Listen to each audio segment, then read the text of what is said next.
আসসালামু আলাইকুম। আমি লাইজু আক্তার, পটুয়াখালী সদর স্বতন্ত্র ইফতেদায়ী মাদ্রাসা অনুদানবিহীন। বলতে বলতে সে সরকার হাতেও মারে ভাতেও মারে, এটা তো আর পিঠে সয় না।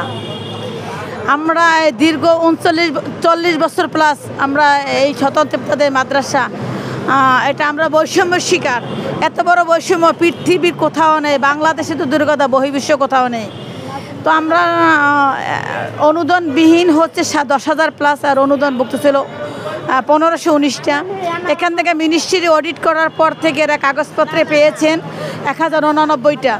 গেল মাসের এই রানিং মাসের 3 তারিখে 1089টা এটা অনুদানভুক্ত, যেটা এটা শোনা যায়। প্রজ্ঞাপন এখন আমরা লিখিত প্রজ্ঞাপন হাতে পাইনি। যে এমপিও ভুক্ত হয়েছে এটাকে প্রধান উপদেষ্টা দস্তখত করে দিয়েছেন। শিক্ষা উপদেষ্টা বাংলাদেশে বাইরে ছিলেন। এই 7 তারিখ শিক্ষা উপদেষ্টা বাংলাদেশে আসছে। যখন আমাদের নন এমপিও যেগুলো হচ্ছে আমাদের অনুদানবিহীন, এই অনুদানবিহীনের কি হবে? এই অনুদানবিহীনের 10,000 প্লাস যে প্রতিষ্ঠান আছে, এইটা শিক্ষা উপদেষ্টা বাংলাদেশে আসলে ওই যে 1089টা আর 10,000 প্লাস অনুদানবিহীন একসাথে দস্তখত করবে শোনা যাচ্ছে। কিন্তু আমাদের কষ্ট হচ্ছে এটাই, শুধু আশার, যে সরকার আছে শুধু আশার বাণী দিয়ে যায় এই হবে হবে।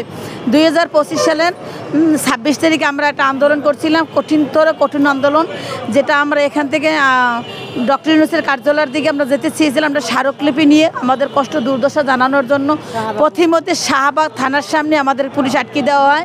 শুধু পুলিশ আটকে দিয়ে শুধু এই কাজ করে না, সে আমাদের প্রতি অতর্কিতভাবে লাঠিচার্জ করছিল, কাঁদুনি গ্যাস দিচ্ছিল, তারপর হচ্ছে জল কামান দিচ্ছিল। শীতের দিন আমি এত ঠান্ডা পানি দিয়েছিলাম। আমার 26শে জানুয়ারি আমরা ওখানেই অসুস্থ হয়ে পড়ছিলাম। আমার হাতে অনেকগুলো রাবার বুলেট রেখেছিল। আমি হসপিটালে ভর্তি ছিলাম। অনেক ভাই বোনেরা অনেক অসুস্থ ছিলেন হসপিটালে। বলতে তাইজুল ভাই তো আমাদের মহাসচিব 8 দিন 10 দিন পর্যন্ত ঢাকা মেডিকেলে ছিলেন।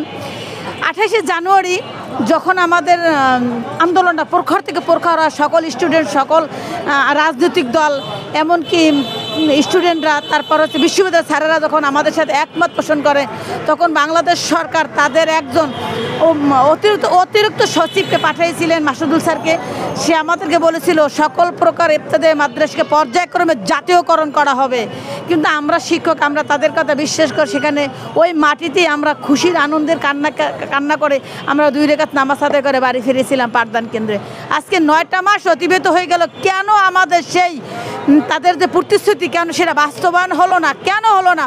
সেই বাস্তবায়নের লক্ষ্যে আমরা আবারও রাজপথে আসলাম। আবারও এই প্রেস ক্লাব আজ 27তম দিন। গলাটা বসে গেছে, কথা বলতে পারি না, প্রতিদিন জ্বর আসে। আমাদের কোনো বেতন ভাতা